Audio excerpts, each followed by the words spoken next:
Opinions or statements of its guests or advertisers. The information on this program is not to be construed as medical or legal advice, and an appearance on the show is not to be considered an endorsement. But as always, you're encouraged to do your own research. Enjoy the show.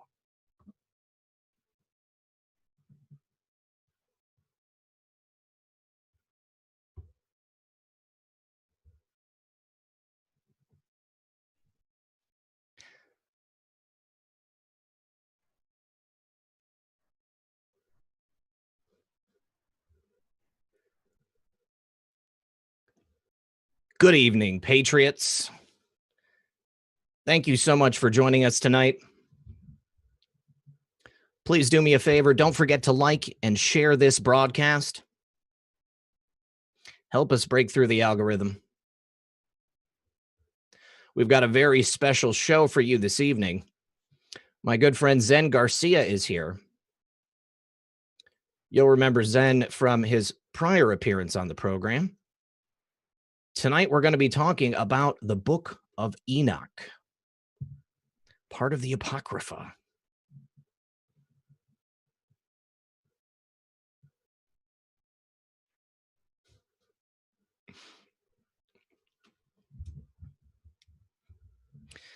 Of course, there's a bit of controversy around the Book of Enoch, but I figure, why can't we talk about it?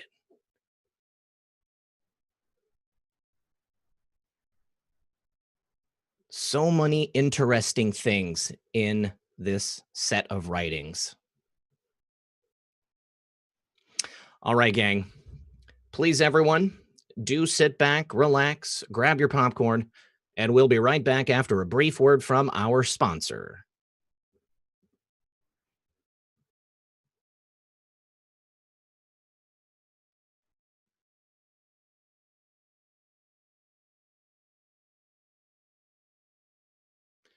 I need you to unmute yourself, Zen. For some reason, it won't let me unmute you. Okay.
For sticking around. I do appreciate you being here. Please join me in welcoming to the show one more time is my good friend Zen Garcia. Zen, how you doing, buddy?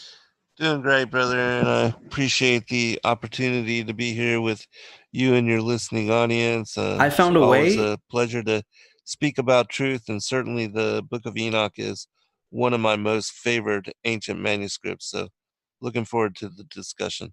Excellent. Yeah, I think it's a fascinating thing. I've really enjoyed everything that I've learned about it so far. And as I said in the intro, you know, a fair bit of controversy about it. But I always figure, why can't we talk about things, discuss it? And maybe we come away and we've learned a little bit more. Let me just say thank you to Homebody Heaven, says, hey, you. Thank you, Homebody Heaven. Lightning Fire says, keep it up. Thank you, Lightning Fire. And Gaffer Anon has upgraded their membership. So thank you very much, Gaffer Anon. And if I could get an accurate count of likes and people watching in the chat, guys, I would really appreciate it. Thank you to everybody for being here. Thank you to the mods for helping keep the chat comfy. Real Red Pill Girlfriend, I love you, honey. Good to see you. All right, so Zen, before we get into the Book of Enoch, just in case there's anybody here who wasn't watching last time or who is not familiar with your work, please tell us who are you and what do you do? Well, I've been a radio broadcaster since 2008, and I currently do a number of different shows, but I am on Revolution Radio on Wednesday evenings, 8 to 10 p.m. Eastern, and that show is called Momentary Zen. And then Thursday evenings on Truth Frequency Radio on 9 to 11 p.m., and that show is called Secrets Revealed. We do a number of other different broadcasts as well. My daughter-in-law and myself, we do a Ask Me Anything show every other Friday. My son hosts our Digital Readers Club every Saturday, where we read through different books that we've compiled and put out as far as ancient manuscripts and ancient compilations of different work. A lot of manuscripts people have never even heard about, and you can find all of this on our website. We are a publishing company and a family of scribes, sacredwordpublishing.com, and I am the author of over 30 books. I really kind of forget the count. I just put one out a few months ago, I think 2 months ago, called The Vestures of Light and the Rod of Wonder, which traces down the garments of power and also the staff that was given to Adam from the tree of life, which was passed down in generations and was used by the different patriarchs, apostles, and prophets to establish Israel and also to perform miracle. Like, for instance, many people know that during the life of Moshe, that he split the Red Sea with this particular staff, and also brought forth water from the rock, and then also used it in the wars against the giants. Mm-hmm. And that's just a small portion of the many different miracles and the many different that it was in possession of, like even with Nimrod when he first established his new world order, so to speak, during the Tower of Babel. And the book that I'm currently working on is called The Pre-Adamites and the Antediluvian World. And it's one that focuses on explaining what occurred in Genesis 1-2 with the earth becoming without form and void. In the Hebrew, it implies that the earth became a deserted wasteland and an indistinguishable ruin. And wasteland and ruin, both of those words imply that something occurred for it to have caused the earth to take on this form. And so I explained this in great detail, connecting it with the original war in heaven and the timing of the fallen angels and their being cast down here to the earth, and that they were here before we were. And that the Bible also speaks about a previous age that had become destroyed, and that led us into the last 6,000 years of human history, where modern humanity, we find ourselves incarnating into flesh form in this world where, Legion, Satan, Lucifer, and the 1/3 of the angels of the Most High that had rebelled against God, that they were already banished here. And that's why we find in this world the prevalence of evil and the propagation of it. And that will continue until the harvest with the second advent of Christ and at the end of days. And so, yeah, so you can find many of my books and a lot of topics. Even tonight, we're going to be speaking about the Book of Enoch. And my 9th book is The Flat Earth as Key to Decrypt the Book of Enoch, where I explain how only looking at what Enoch is describing for the motions of the luminaries, by applying it to the backdrop of the earth as the foundation, and that explaining that it's the luminaries, the sun, the moon, Saturn, Mercury, Venus, Mars, Jupiter, that move and circle around the North Star Polaris, that one can understand his description of these luminaries moving from east to west and then north and then back east, which is a circle. And so, understanding that, I was able to decipher the 14 chapters of the book on the courses of the heavenly luminaries and release that as a book as well. Your website only has 22 books listed, Zen. You got to get that updated. Yeah, I have to talk to my daughter-in-law. Well, some of them are compilations, and so, but I have written a lot where they are my personal books, and so, and I don't remember, the number, just because I'm putting out so much work. Sure. And many, as I said, are the compilations. Like, for instance, we have also released a collected works of Enoch, which has a number of different texts that are not found anywhere else, with regard to the works of Enoch. And also, we take like chapter 3 of Jubilees, which describes in great detail the life of Enoch, and have made all of that available in one text as well. Let me just say a couple of these quick thank yous. Baby Yoda said, Red, you are a master at what you do. You have created something truly wonderful. You've created a wonderful family, too. My best to you and all these fine folks in the chat. Thank you. Baby Yoda, obviously, love you, brother. Thanks for that. Homebody Heaven asks, am I blocked? I don't see my chats. Homebody Heaven slow mode is on, or rather, it should be, because it's supposed to only allow you to chat so much. And unfortunately, slow mode is not on. That's why it's not working. But yes, you're only supposed to be able to chat once every 2 minutes, because there's just so many people here and it makes it difficult for everybody to keep up and watch. Tanette Booth says chat issues. Clear out, clear reasons, come back in. I've seen a couple of different people say they're having issues with the chat tonight. It's not lining up with the chat that I have on the screen. Definitely, YouTube is messing around with things on both of our ends. So go ahead and clear out, come back in. It'll probably work that way. ZooQ Review says, scary. God sent me recently to this book. Seriously, goosebumps. So Enoch, we know, is a historical and a biblical figure because he does appear in the Bible. The Book of Enoch, as I understand it, Zen, was first discovered in Ethiopia in the 1700s, or was it maybe the 1600s? And then it was again found, or at least pieces of it were found, in the Dead Sea Scrolls. What is the Book of Enoch, and how did we actually find it in the modern age? The Book of Enoch is a testament, and what you'll see is that when you really examine the ancient manuscripts, you find the testaments that were passed down from generation to generation, beginning with Adam. And they had a tradition where the elder patriarch would gather his children around and then prophetically reveal to them what the Most High has revealed to him about the coming generations. And so, beginning with Adam, this basically, it was a tradition that was passed down.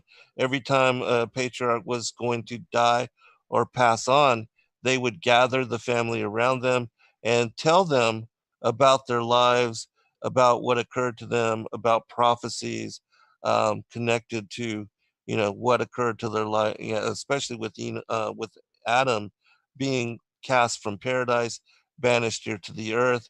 That's the story that he retells to his children. And then Seth also, and onwards, they do the same things. Well, with the Book of Enoch, we find that there's a particular text called the Book of the Secrets of Enoch, which is it speaks about how it's called the Assatir. And in this particular book, it talks about how the books of creation that were given to Adam were passed down and given even unto to Enoch, and then to Noah, and then to Shem, to Abraham, Isaac, Jacob, and on and on.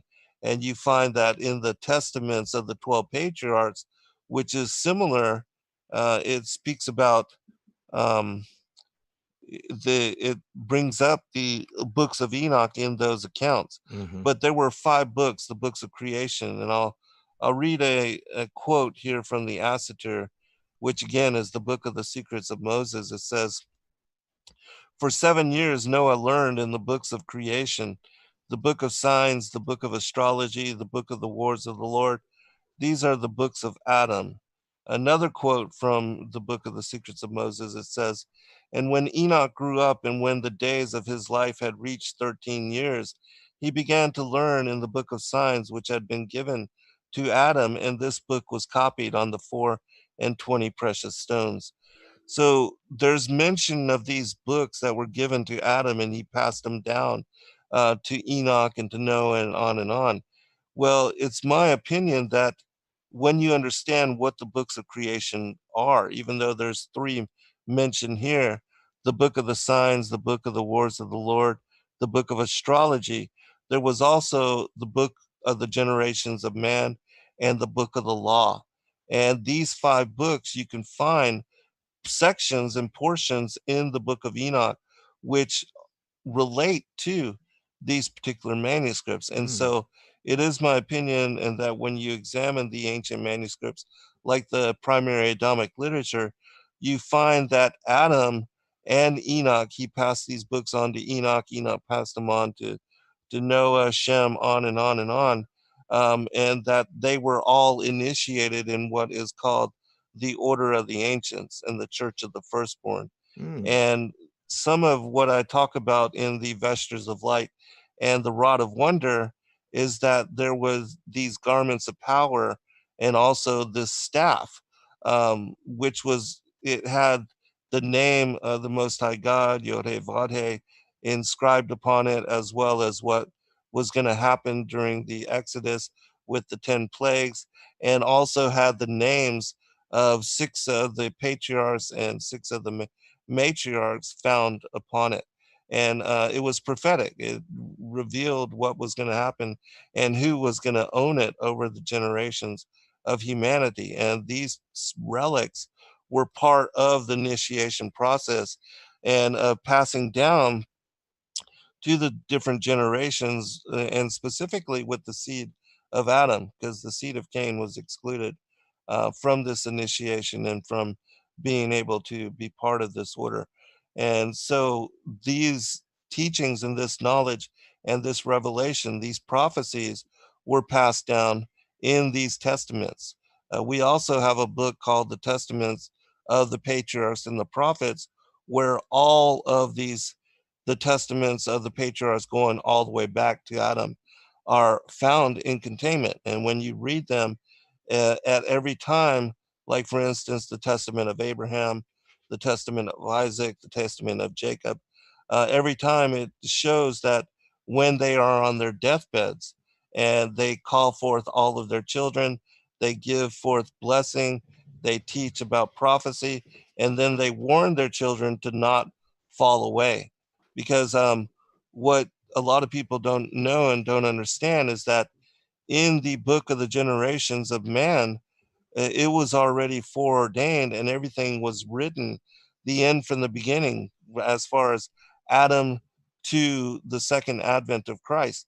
All this, as far as the history of humanity, was revealed in this text. Hmm. And so when they read from it, they learned and knew about what was going to happen, and the children that would be born unto them, the generations that would come. And also specifically, I mentioned the book of the wars of the Lord.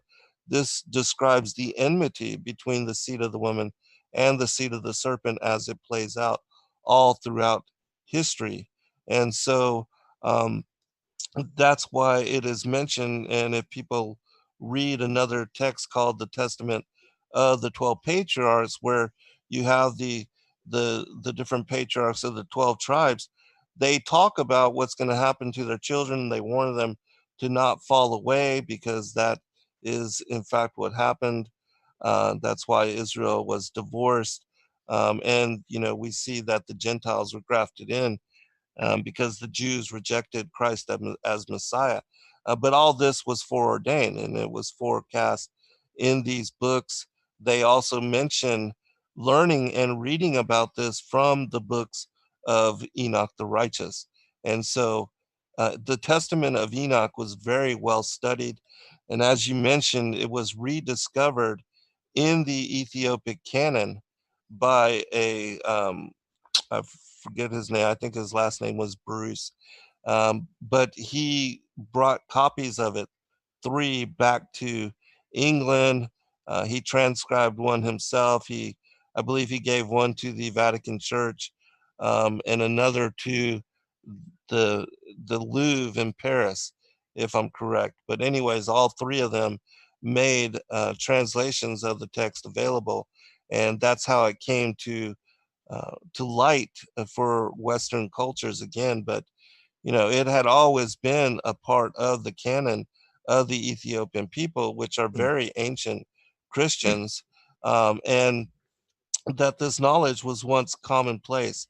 And the Book of Enoch is described in the discourses of the ante-Nicene church fathers, in their deliberations on whether to include it as part of the canon or not. And so, um, we currently have, as I said, there are three books of Enoch, which most people are aware of.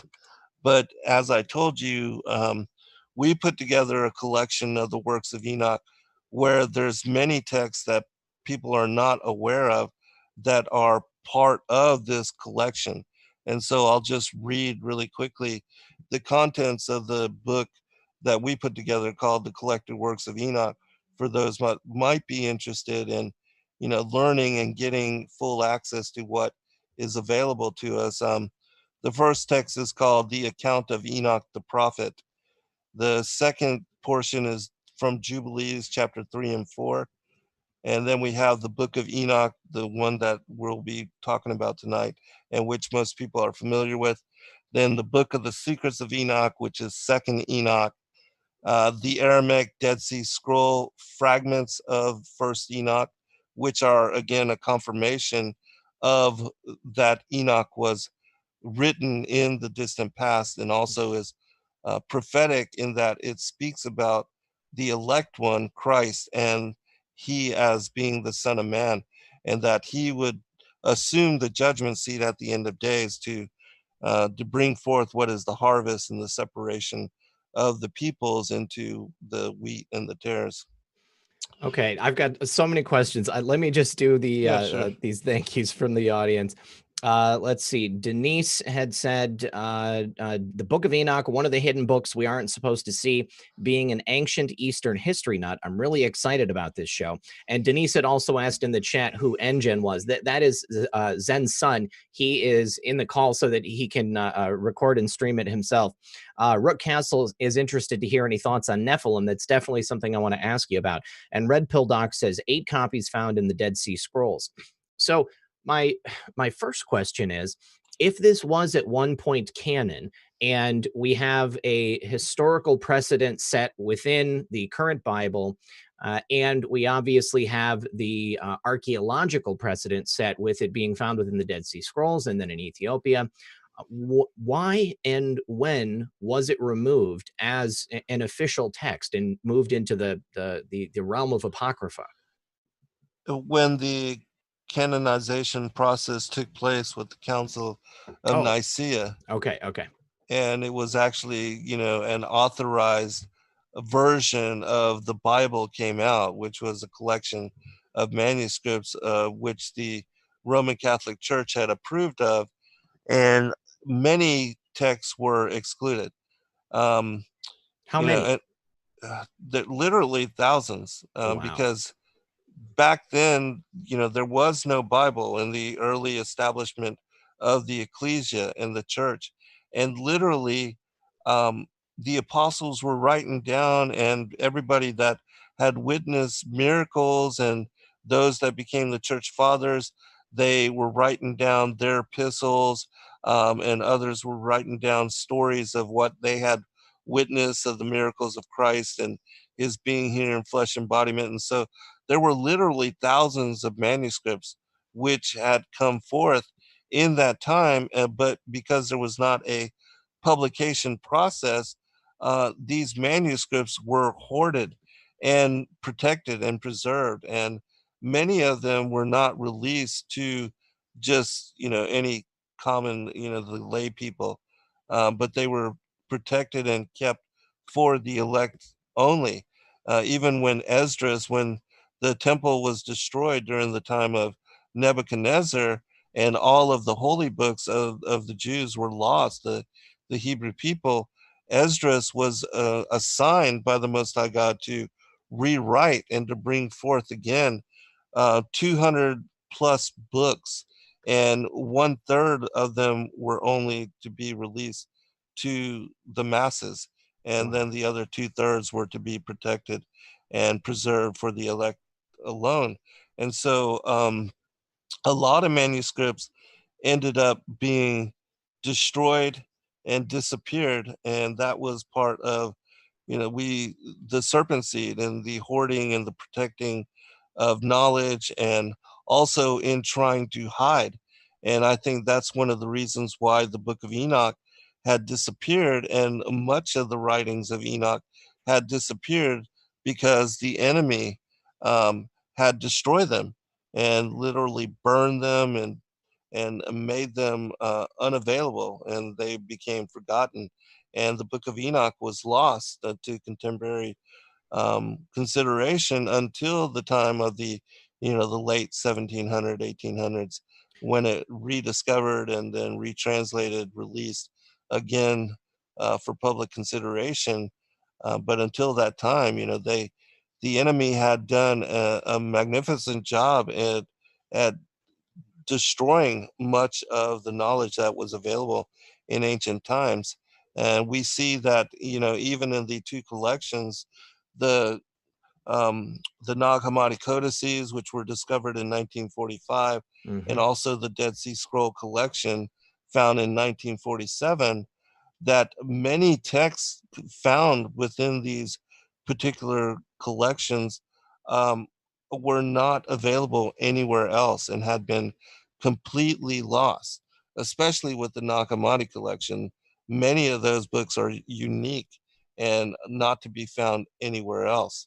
And Wow. so that, in my mind, shows just how much has been lost, and how many manuscripts are just have simply been disappeared. Well, and just think about how much was never ever written down. I mean, how Oh much that yes, was of just course. passed from father to son. Right. I need to say thank you to Clint Thompson, and thank you to Larry Penrose. Thank you so much, guys.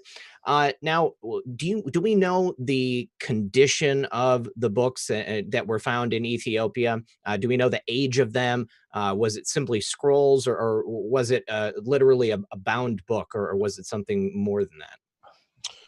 No, most of them were scrolls, and a lot of them were fragmented. But there is a story that came to light that with the Dead Sea Scroll collection, there were actually two full extent copies of the Book of Enoch written in Aramaic Mm. that were discovered. But these books have been hoarded and have been sold off to private buyers, Oh, unfortunately. and I'm sure that was totally coincidental. Yeah, Um, of course. well, we were already through the first half hour, so I want to make sure that we get into some of the most exciting parts of this. Now, Rook's Castle asked about Nephilim. Tell us, what are some of the fantastic and the exciting elements of this? I understand that Enoch apparently went to heaven with God, but did not die. There have been people that have spoken of, obviously the Nephilim, and we know the giants, but please tell us about it. Yes, in the first portion of the Book of Enoch, as soon as you go into it, Enoch tells us the story of how what he is writing is going to be revealed to a remote and distant generation, and that the early chapters do tell the story of the rebellion of the Watchers that left their first estate, descended down to earth, and left willingly, and that God had allowed them. And in fact, in the Keber Nagas, um, chapter 100, concerning the fall of the angels, it describes how the word of the Lord, which we know to be Christ, the Logos, the Memra, that the angels basically tattletelling on Adam that he had fallen away, they challenge Christ to put them into the flesh and allow them to come here to the earth. Mhm. And so he does give them male bodies of flesh.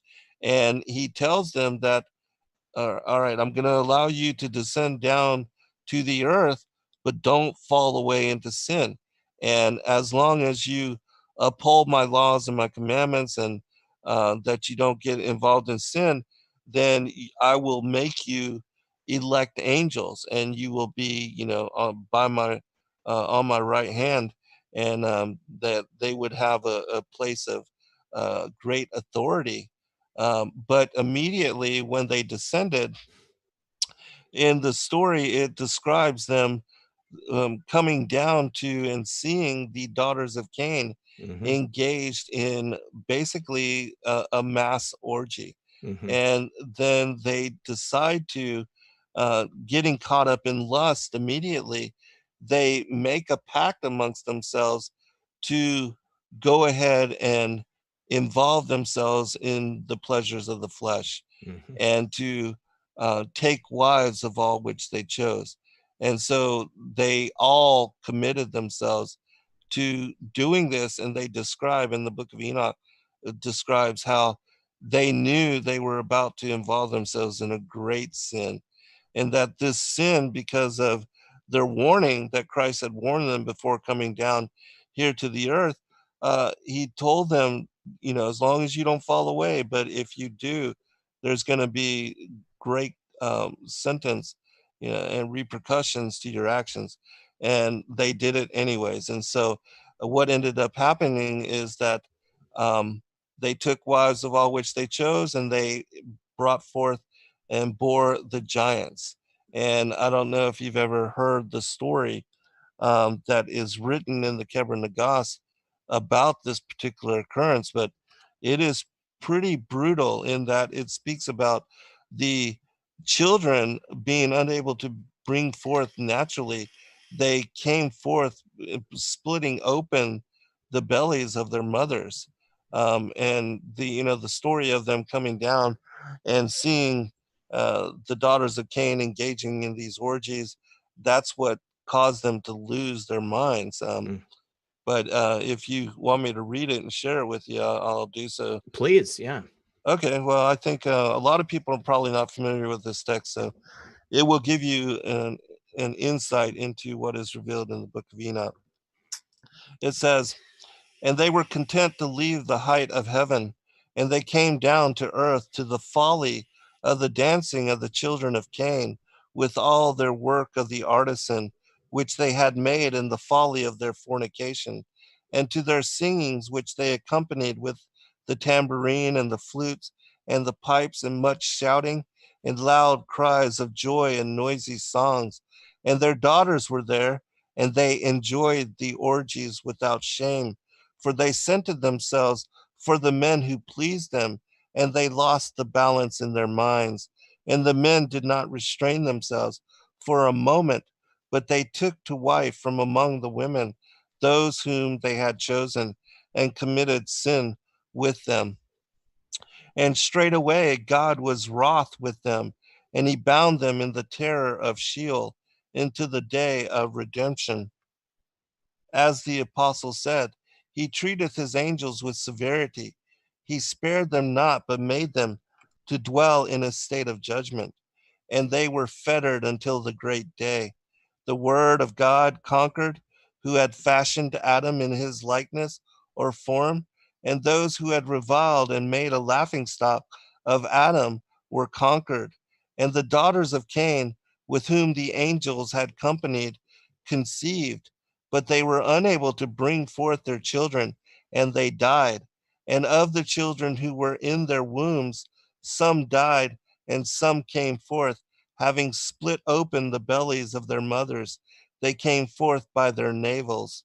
And when they were grown up and reached man's estate, they became giants, whose height reached unto the clouds.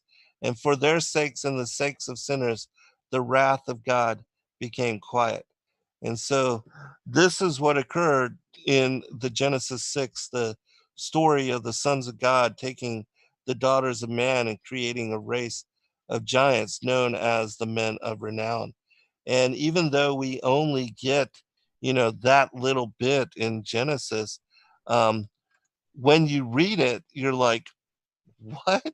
What did the Bible just say? Right. And so anybody that's paying attention, uh, when you read that, you want to know more. Hmm. And so it's my opinion that the Book of Enoch is the source that one should go to gain clarity on what happened there in Genesis 6, because there's only a few other passages that really point to what occurred in Genesis 6. One is Second Peter, and the other is the book of Jude.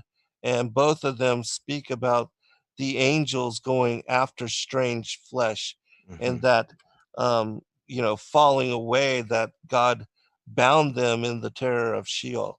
And so, Well, so knowing that the Book of Enoch, or that Enoch himself is referenced in the Bible, knowing the age of the texts, and knowing the greater depth in with which the Book of Enoch goes into some of these things that we've already learned from the Bible, why do you think that they would have excluded it as an official book of the Bible? Why would they not want people to read this stuff?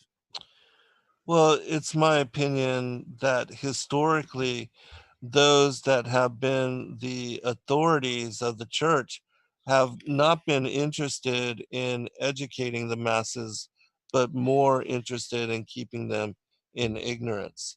And historically, that has been the way of it.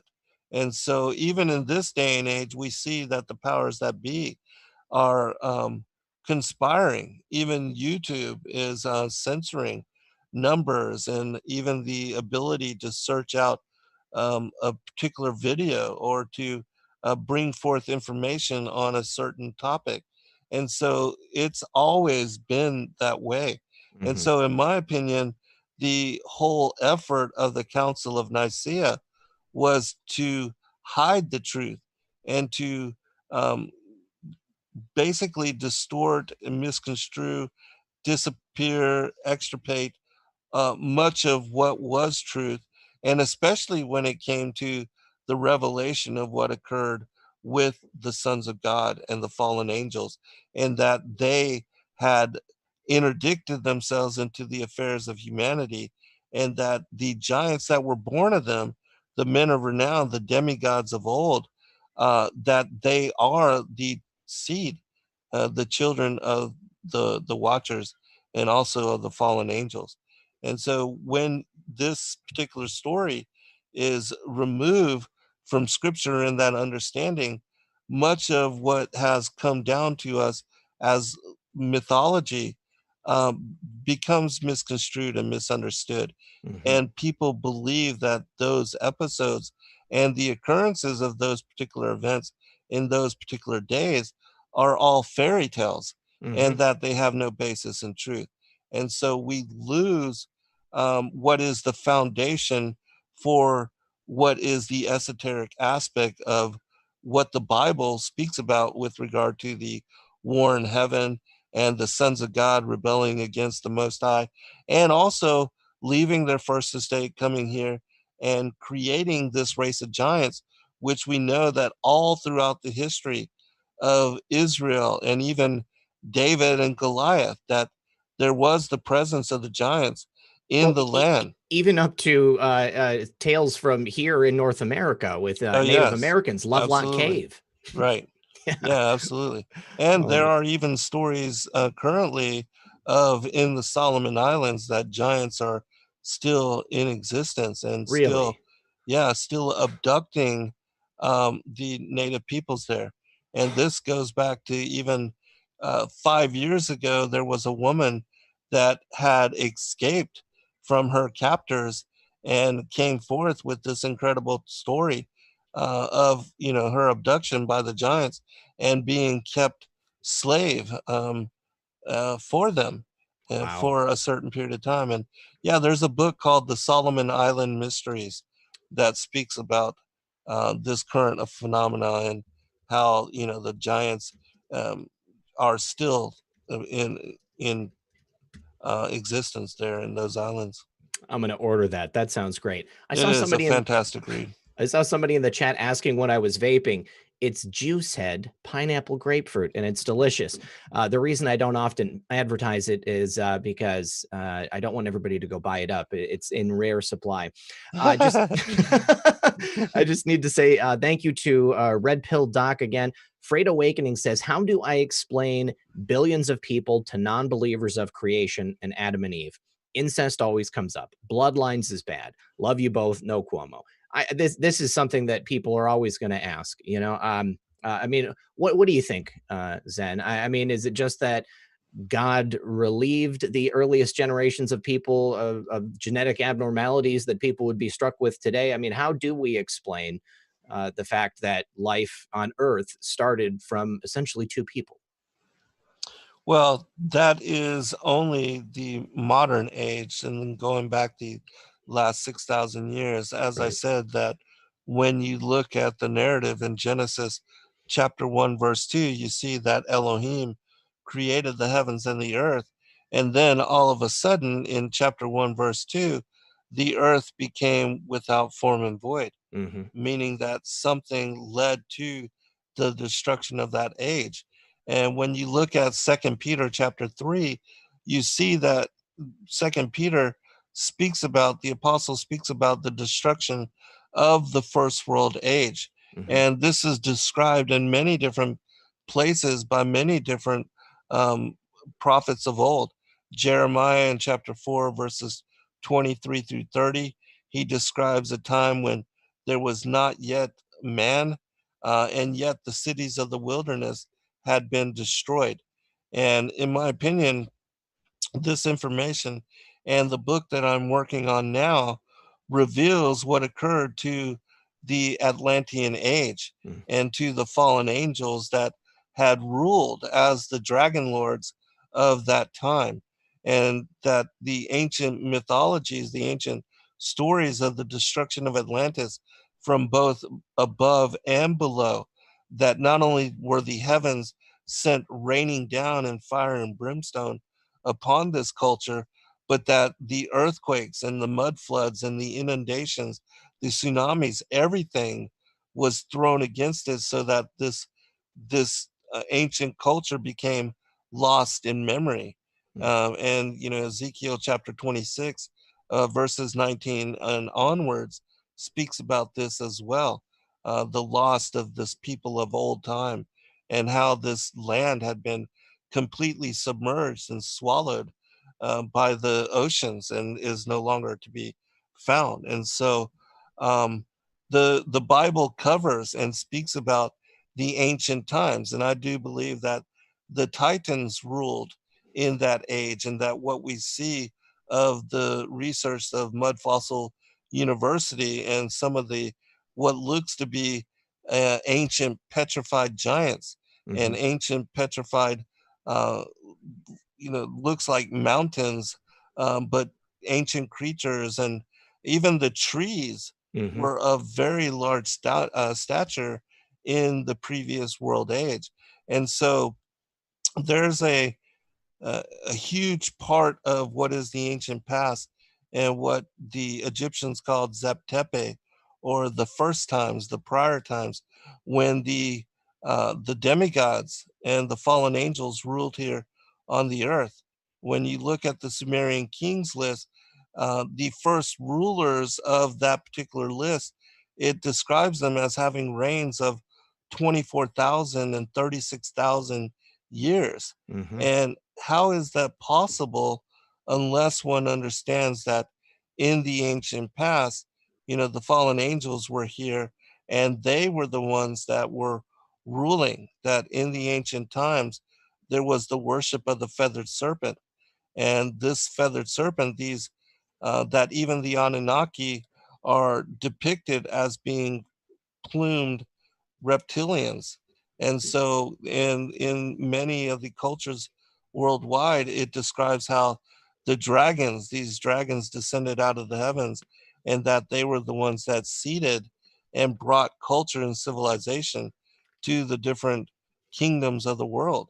And so all of these events are connected to what is described in Revelation 12 with the war in heaven, and how the ancient dragon, that old serpent, Satan, the devil, how he deceiveth the whole world, Mm. and how he rebelled against the Most High and was cast out of the heavens. And so these things are all linked to this previous world age. And it's just knowledge that has been lost, but which is written about and brought forth in many different places. For instance, in this new book, I share the stories of what is revealed and captured in the memory of the scroll of Thothis, which is about the destruction of Atlantis. It's found in the Colburn Bible. You have the emerald tablets of Thoth, which I believe is the same individual as this Thothis I was just described going in to this other ask. scroll. Yeah, it's the same. It's the, this person is the an Atlantean priest king, and that he was one of those that survived after the destruction of Atlantis. It speaks about him leaving and watching the land disappearing, and that he has some ability of flight when he leaves the land, and that they disperse, that there was a diaspora at that time where the Atlanteans themselves left and went to various places in the world and brought up those cultures. Um, like he went, this Thoth went to Egypt and, established the Egyptian kingdom and brought them up in knowledge. And in the same manner, there was a diaspora where, um, these particular Atlanteans went also to Babylon and Japan and India, and even here in South America and other places, like Stonehenge in that area. And Mhm. so you find Baalbek, many of these huge megalithic structures and these cyclopean um, architecture and cities and temple complexes established all near about the same time. Mhm. And it shows that it was the diaspora of the Atlanteans to all the different regions of the world which established culture, and all of these different kingdoms all across the plane of the earth, and all at the same time. And it was Yeah. because of the destruction of their mother culture, who James Churchward, he speaks about the culture of Mu, and Yes. how, yeah, this particular culture is the one that all the myths of Atlantis are alluding to. Okay. Awesome. Awesome. So much information there. Yeah. Got a couple more thank yous to say. Review says, please discuss the Archangels ending L. Someone, I believe it was my mom, she had said that Enoch, did Enoch die and become an archangel? Is that part of the story? He did not die, but he was said to be have translated into heaven, and that he, according to some of the manuscripts, was transformed into the angel Metatron, and that the angel Metatron in the heavens was assigned the task of recording the books of life. And so Enoch then was tasked with writing down the, all the, because all of the, each one of us has a guardian angel with us. Hmm. And when in the evening, it says at sunset, that the angels report to the Most High God all the activities of men, Hmm. and these things are written into the books of life. And it is these books, the books of remembrance, which will be opened at the great white throne judgment at the end of days, at the before the millennial reign, that uh, will determine whether we are to be numbered and counted amongst the elect or with the wicked. Mm. And so, yeah, this is the task that Enoch was assigned to as the angel Metatron.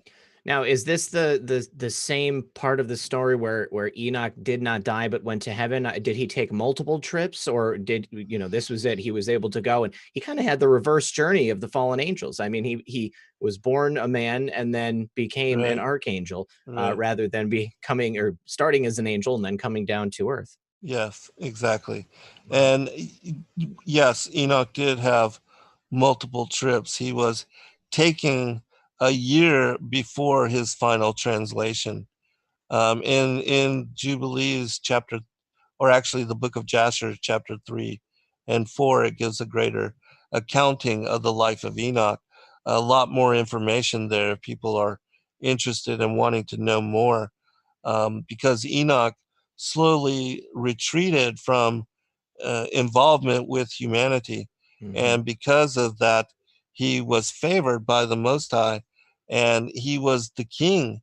He was elected king during his time to lead all of the people of the earth. But God decided to remove him, not only as a witness against what the Watchers had done, and how he was going to bring the judgment of the flood upon them and wipe out. It says actually in the second book of Baruch that 409,000 giants were destroyed by the flood. And so Enoch was going to bear witness as to the severity of the judgment that was going to be brought against the Watchers, because the Most High basically stripped them of their eternity, and that he sentenced them to die the death of a man, as it says in Psalms 82, and that at the end of days, they would be annihilated in what is called the second death, and they will be eradicated as if they had never been. And Wow. so they lose their immortality, and the judgment that was brought upon them shook even the archangels Michael, Gabriel, Raphael, and Phanuel, and Uriel. In the Book of Enoch, you can read about when that judgment went forth against the Watchers. Wow. Freight Awakening says, awesome answer and thank you. God wins. Where we go one, we go all. So thank you for that. You're welcome. First name Mike, thank you for that. Red Pill Doc says, right now it's worth noting that a 12-foot giant is in the top header pick of the official White House Twitter page. That's very interesting. I'll have to check that out.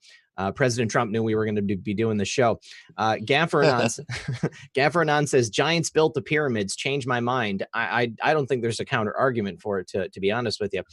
Mike Q says, God bless us all. Thank you for being a voice in the darkness. Sending you all love and light in Jesus' name. Thank you so much, Mike. Appreciate it. Amen. And Adam Hugapug says, what other authors do you read, Zen? I have read several that are on a similar path.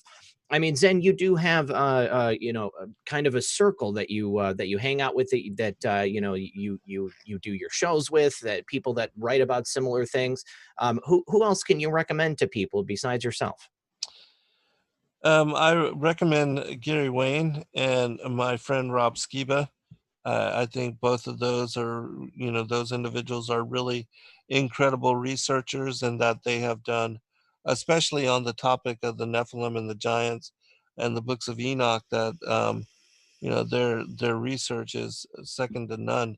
But I think individuals like Steve Quell and Tom Horn are also most excellent researchers. I personally don't read a lot of other people's material. It's like, I that's how it is when you're a creator, I mean, you Yeah, don't I have all that much don't time have the anymore. time, right? Exactly. Yeah. And I'm busy not only writing my own stuff, but the time that I do have available and free, I like to research the ancient manuscripts. Hmm. And so I read the pseudepigrapha, the apocrypha, the Nag Hammadi codices, the books of the Bible, the extra biblical texts, and that's where I place the majority of my focus when I do have time to read. All right. And I mean, you had said before that, all of these various ancient texts, I mean, have you yourself ever had the opportunity to see and translate anything firsthand, or has it always been something else that's already been translated and passed down? I have only with the Thracian Chronicles, and Ooh. only with information that is not yet found in the English. And one of my friends who um, became privy to the knowledge and the information of the Thracian Chronicles, which, if people don't know, it's the Thracian script was decoded in 2006 by an individual named Dr. Stephen Guide and his brother, Bishop Zvetin Gardaski, who he's a bishop of the Thracian Church, and they live in Bulgaria. Well, anyways, they cracked this ancient script, which comes from the most ancient post-flood culture. Mm. The Thracian people and their empire predate the Sumerians by 2,000 years, Wow. and Yeah. it actually shows that they were Christians and they had knowledge, and in their oral traditions and their writings, they spoke about how Christ would be born of a virgin and that he would die as the Passover lamb to bring a forgiveness of sins to the world. And so all of this knowledge was passed down in the Thracian culture. And the most important aspect of this information is it shows that the Bible was not plagiarized from any pagan teachings or any pagan culture, but Hmm. in fact, the opposite is true, and that the Thracian culture, who were Christians and followers of what is Isis, they call him Isis, and that's, you know, Jesus. Hmm. Um, but anyways, that they were the followers of the Son of God, and they understood that he would be born of a virgin.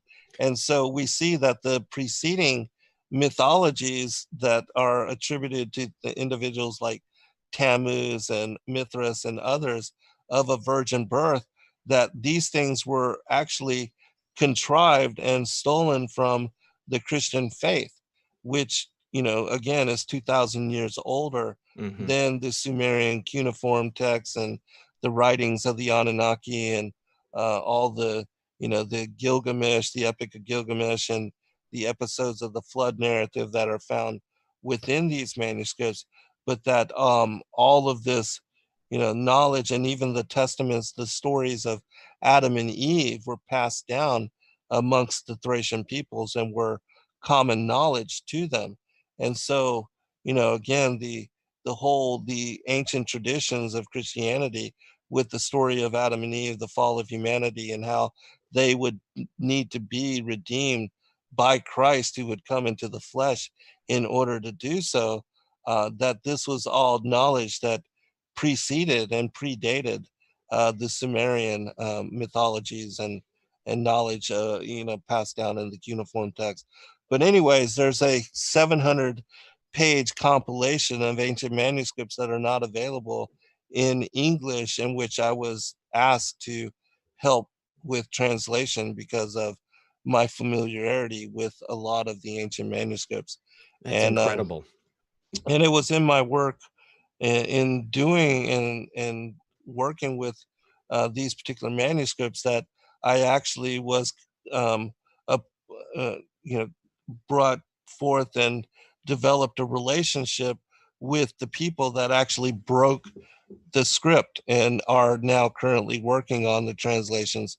And it is, again, the Dr. Stephen Guide. And in fact, last night I had the Bishop Zvetin Gardaski, his brother, on with me, and we were talking about the translations of the Thracian script and how it's progressing, and also that the knowledge of, this the translation of this ancient language and how it predates 2,000 years, the Sumerian. All of that was brought forth, and we are now doing a show once a month together so that he can help people to understand the traditions of what is the Order of the Ancients, because he's tied together with one of the seven original churches spoken about in the Revelation, um, 2, that were set up by the apostles Thomas and Andrew there in what is Bulgaria, where they live. Sophia, which the word Sophia is wisdom, and is attributed to the Holy Spirit. But anyways, all of that is really incredible information. If people want to know more, on our YouTube channels, Endeavor Freedom and Zen Garcia, I have a playlist of the Thracian Chronicles where I've read the account of the Book of Atum and Ua and the Chronicles of Longinus, which is an incredible story. It talks about how Longinus, the Roman Thracian soldier that pierced the side of Christ, that witnessed to all the miracles of that day, that when the blood of Christ dribbled into his eye, it healed him of his blindness in that one eye, and that he then seeking to become a believer, he sought out the apostles and began to have relationships with them, and then encountered both Mary Magdalene and Lazarus. And in this account, Lazarus tells him about his being, restored and resurrected by Christ, and how he was a believer. And Longinus actually became a believer as well, and became sainted, and did incredible work until he was also martyred for the teaching that Christ was the Messiah and the Savior, and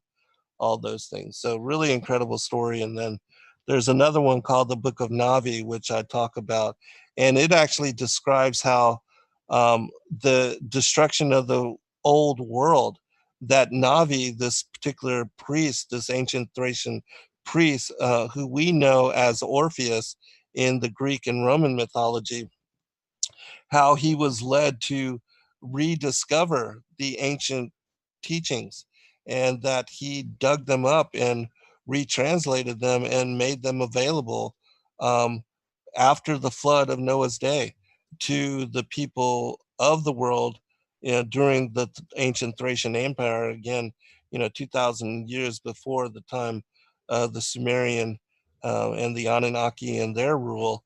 That he made all of the lost teachings of the testaments of the patriarchs and the prophets available to the world again. And so it's my opinion that it was his work that preserved the stories and the narrative of even Adam and Eve, which we find revealed again to Moses in the Torah and the Pentateuch.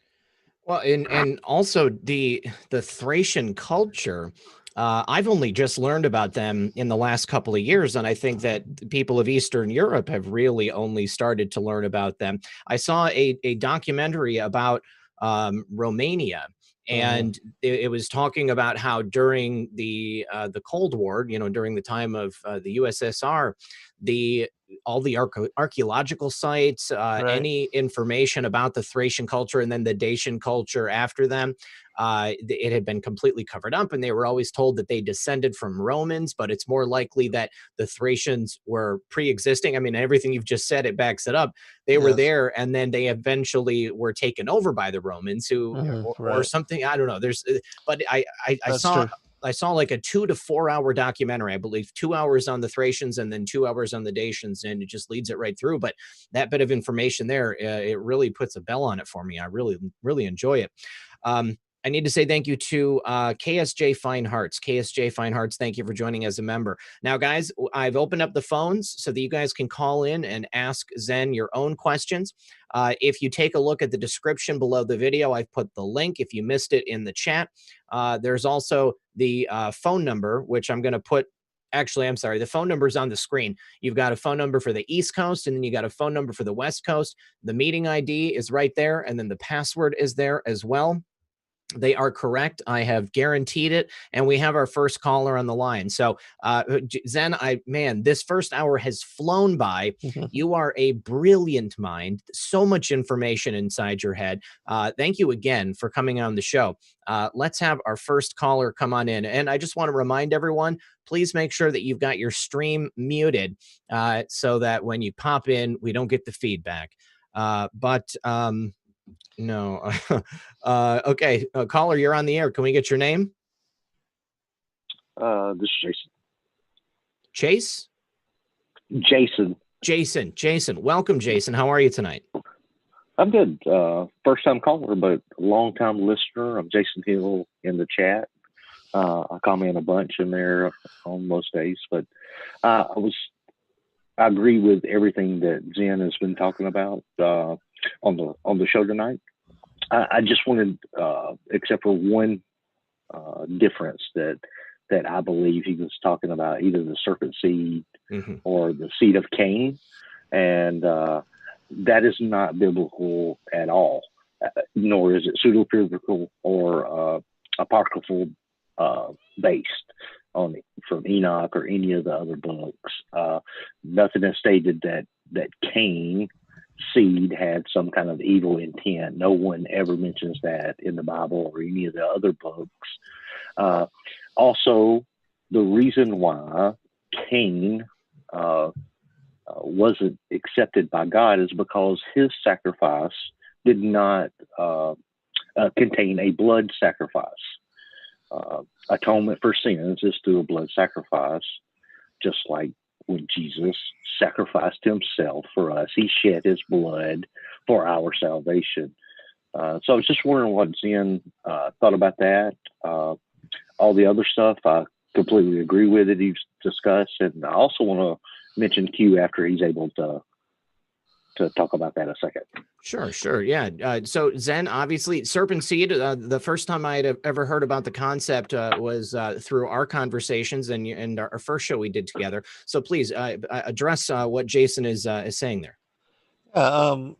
We can agree to disagree on that, but I've written a 400-page book on this particular topic. It's called The Great Contest 2, The Enmity Between the Seed Lines. And I welcome anybody that is not familiar with the concept to examine this particular text and then decide for yourself. Because I do believe that without a doubt, the Bible, even in 1 John chapter 3, verse 12 tells us that Cain was of the wicked one.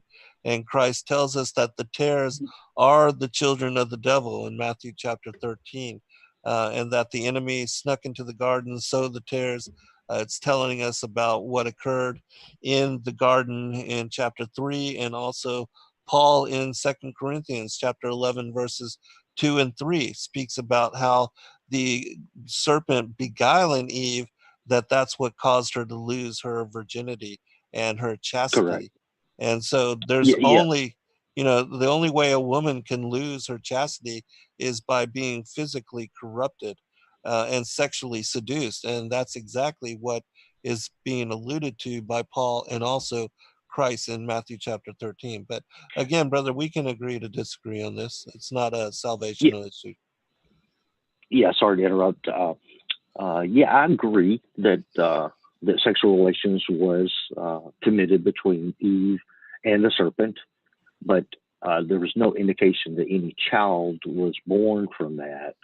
In fact, it says in Genesis that after that Adam and Eve had sex, had relations, and they bore a son, and he was Cain. And that's and Eve actually said, not what it says, but because if you look at Genesis 3:15, it tells us that the result of Eve eating the fruit from the tree of the knowledge of good and evil, that there would be enmity between the seed of the woman and the seed of the serpent. And where it says, and Adam knew his wife Eve, there's a semicolon there. And when you look in the Targum, it tells us that who had desired the angel. And then the next aspect is that she bore Cain. But it was her desiring the angel that actually resulted in her bearing Cain. And that's why we see again in Genesis 3:15 that the punishments, God tells the serpent, I'm going to put enmity between your seed and the woman's seed. And that, Christ being born of the woman's seed would crush the head of the serpent at the same time that the serpent would nip at his heel. And then Eve is told that she's going to bear children in sorrow. And Adam is told, because he ate this fruit as well, that he's going to have to work the ground to bring forth sustenance to feed his children. And so the results and the consequences of them eating this fruit is that the serpent has seed, and also Eve is both the mother of all the living, in that she bears both Cain from the serpent and Abel from Adam. And that's why we see her being, referenced as the mother of all living, and there would be enmity between these two bloodlines. And in fact, that's what occurred. Cain, who was a murderer, deceiver, and liar, just like his father, because the devil is reckoned as the same thing in scripture, that it is because he's from the devil that he has this evil disposition and murders his half-brother Abel. And so that was the fulfillment of the prophecy that we see in Genesis 3:15. And then when you look at Genesis chapter 4 and Genesis chapter 5, you see that Cain's bloodline is separated from that of Adam's, which is listed in Genesis chapter 5. Jason, Okay, I think you should email Zen, and you guys can continue the Yeah, conversation. we can discuss that. I do want to say one thing about what Zen thinks about the Q movement. I follow Q as much as the next person will listen to multiple different channels, listen to you daily, RP. Very thankful for how you approach it. But in a biblical sense, any prophecy going forward is basically negative. So the whole thing from Q of the plan to save the world sounds more satanic when you reference the Bible than it does in a good way. It would, kind of an NWO kind of deception. Even in the Bible, it says even the elect could be deceived in the end times. So I wanted to know if Zen was aware of Q, what he thought of Q, and how he thinks that a world revolution under the Q movement plays into eschatology.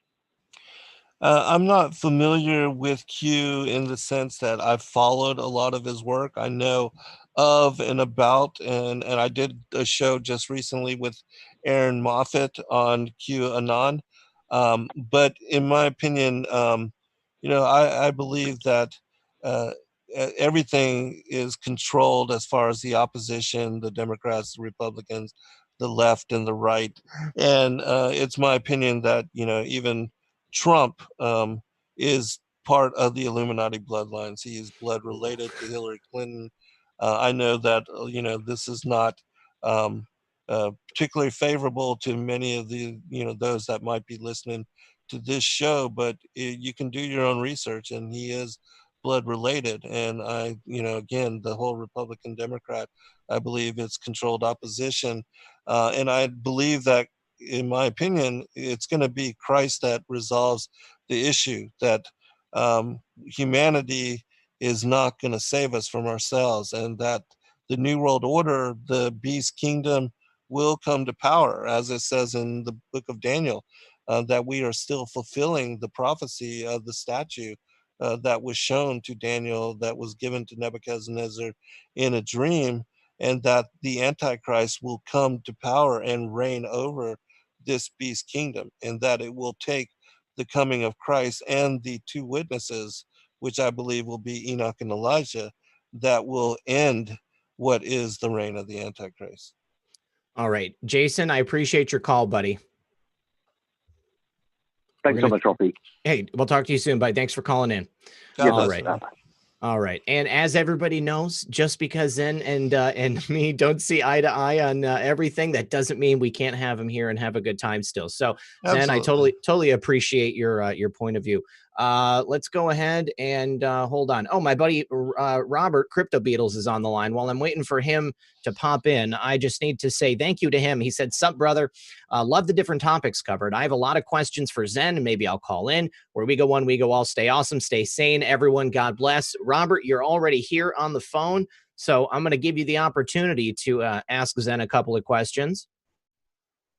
What is up, brother? There he goes. All right, man. Good to see you. Welcome. Thank you for calling. It's great to be here, man. Great to see you. Yeah, I had to turn off the audio from YouTube, so cool. We're in live time, man. Zen, I just caught a little bit of what you're saying. It sounds like you're super smart, and you're able to quote the scripture just from your brain. That's incredible, man. I love people that have that kind of intellect and recall. What's some of your thoughts about? And I don't know really much about this at all. I've heard stories in the past about Eve not being the first woman. There was a woman called a Lilith. And forgive me if you covered some of this stuff. I listened to the first couple minutes of this, and then I had to do some stuff with the son. I came back and came in and listened to you guys now. But have you heard about Lilith? Is there any truth to that at all? I do, and have studied and looked into Lilith in great detail. In fact, that book that I just made mention, The Great Contest 2, chapter 13 is about Lilith. And it's my opinion that in the story of Lilith that is brought forth by Saint Ben Sirach, he tells us that Lilith, because she refused to be submissive to Adam, that she then left the heavens and descended down to the earth, and then copulated and became a demoness and took on Asmodeus, I believe, as her husband and fathered demons by him. But in my opinion, and in the work that I've done, I do not at all believe that Lilith was Adam's first wife. And the reason being is because when Adam was created, he was initially created as an immortal, bright-natured being, and he was placed into the paradise of God. And then we see that Eve is separated from him, taken from him, and that is when the female nature, as far as the Adam and Eve of modern humanity, came into being. Now, a lot of people believe that because it says in Genesis chapter 1, verses 26 through 28, that the pre-Adamites and humanity that is created there, they are created in the image of the Godhead, male and female created he them. And so a lot of people take that account as that Lilith was created with Adam and that she was his first wife. But in fact, if you read the story carefully, you'll see that these particular beings, which they are, again, they're the pre-Adamites, and something that I'm writing about right now, because they were created on the earth after the earth was destroyed in Genesis 1-2, and they were created as hominids and told to be fruitful, to multiply, and to go forth and replenish the earth, which again, that word replenish tells us that something occurred, and that what we see in Genesis 1-3 and onward is that God is having to restore the earth, to recreate it and to refashion it, and that all of the creatures which were destroyed in the first world age, they are being recreated to re-inhabit the earth. But Adam, that was made in Genesis chapter 2, verse 4, this Adam was created and placed into the paradise of God. And as I said, he had a bright nature. He was immortal in aspect. And it wasn't until he ate from the tree of the knowledge of good and evil that when Eve ate the fruit from the tree of the knowledge of good and evil, that they took on mortal form. And God told them that in the day you eat thereof, you shall die. And so what occurred is that when they touched this tree and ate the fruit from the tree of the knowledge of good and evil, they took on mortal aspect. And that was when their genitals actually appeared, and they took on what we call beastly form. And that is in the moment that Satan seduced Eve and impregnated her with Cain. And then we see that the story, she shares the fruit with Adam, and repeating the act that he impregnates her with Abel. And so that's why we see in Genesis 3:15 again that we have that God says to the serpent, I'm going to put enmity between your seed and her seed. And the serpent's seed was Cain, who is of the wicked one and has the same disposition as the devil. He's a murderer, a liar, and a deceiver, even lies to God about having killed Abel after committing that act. And we see that Adam and Eve are not in, they do not have evil disposition like Cain. And so, and it was after their eating this fruit and Eve becoming pregnant with both Cain and Abel that they are then banished from paradise. And then God puts the cherubim into place to protect the tree of life. And then they are banished here to the earth, where the devil and the demons and, the fallen legion were already banished.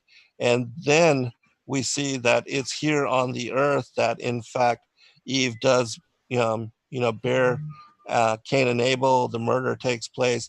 And the other prophecy was that Adam would have to work the soil to feed his children, and that actually occurs as well. And so all three of those prophecies, Genesis 3:15 to 3:17, took place once they were banished out of paradise, placed here on the earth.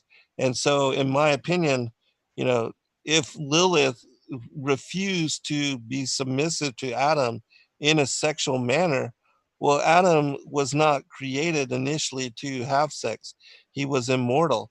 And it wasn't until he ate the fruit of the tree of the knowledge of good and evil with his wife Eve that they lost their immortal bright nature, took on mortal form, and were banished here to the earth. So with that whole timeline, Lilith could not have been the wife of Adam, in my opinion. Gotcha. Yeah, I don't want to hog up everybody's time here tonight. I just had a couple quick questions on. So Lilith was one. If Eve had twins, why you think the Earth was destroyed? Via the flood.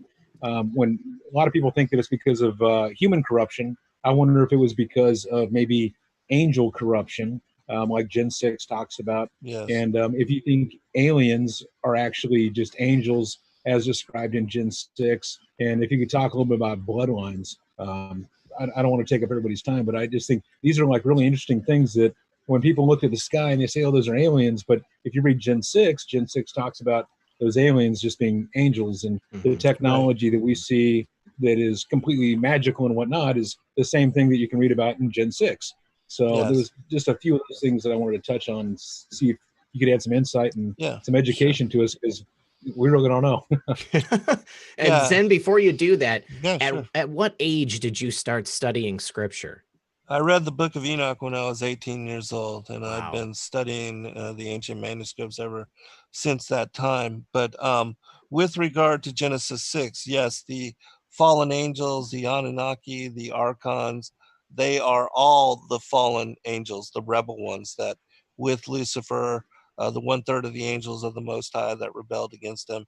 In chapter 29 and 30 of 2nd Enoch, it tells us that they were cast down on the second day, that one from out of the order of the angels and those that were beneath him had the impossible thought of trying to be like the Most High. And so it was Christ, the word of the Lord, that threw them out of the heavens, which is why we see in Luke chapter 10, verse 18, that Christ tells us that he had seen Satan like lightning fall from the heavens, because in fact it was the Logos that had kicked them out of the heavens during the initial war in heaven. And so, yes, the fallen angels are the Genesis 6 sons of God. And there was another incursion, because again, the Lucifer and the 1/3 of the angels were cast out on the second day. So they were here from the second until the 6th day, long before the pre-Adamites or modern humanity. And then we see that during the time of Jared, which is Enoch's father, his name meaning descent, that it was then that 200 of the watcher angels, they joined the rebel angels here on the earth, and bringing down the mysteries of the heavens, they were the ones that lusted after the daughters of Cain. And then taking wives of all which they chose, they created the race of giants. And the race of giants became cannibals. They were bloodthirsty. They began to consume the flesh of humanity, to drink the blood of humanity. And they were also worshiping the fallen angels, the pantheon of gods and goddesses, and teaching those, the pre-Adamites and the others that they had conquered, they would do blood sacrifice. They offered a victim and children in sacrifice, which is why, God brought judgment against them.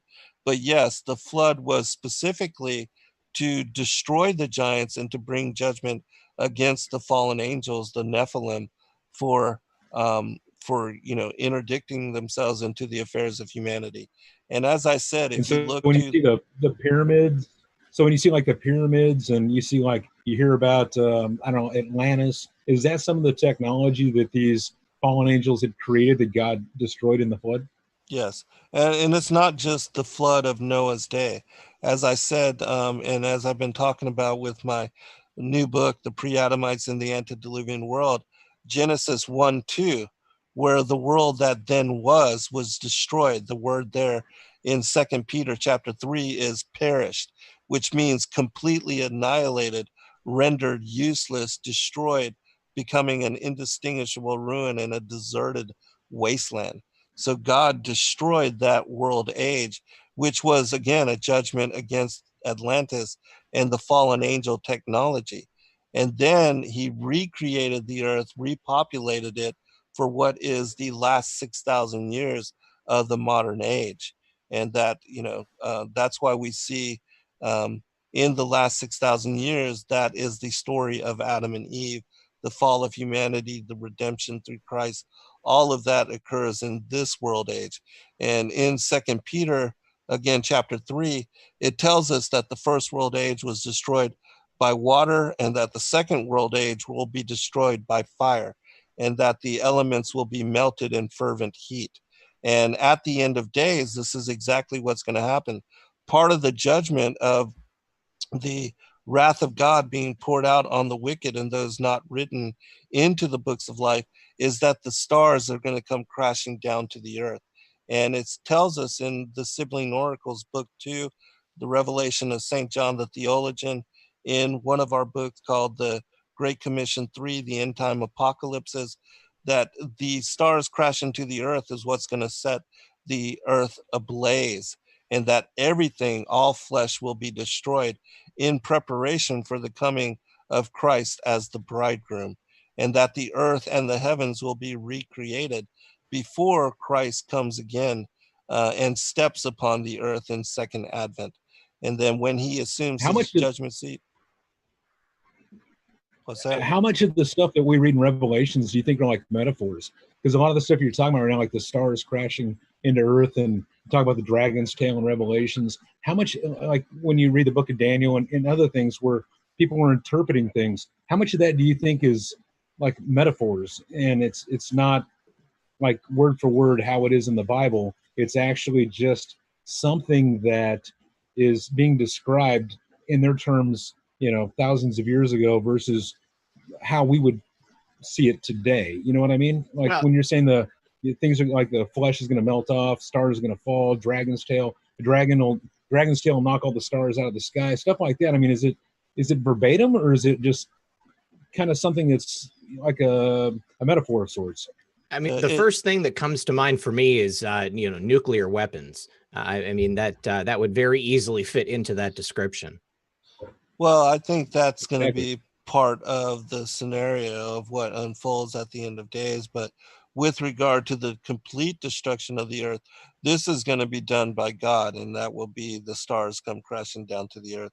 But certainly the Battle of Armageddon, that the Antichrist will use all technology that he can to come up against the return of the Messiah, and that he's going to surround Israel, and that it speaks about, the skin melting off of people's faces, their eyes bulging out of their heads, and things of that nature. And that seems to be, some kind of nuclear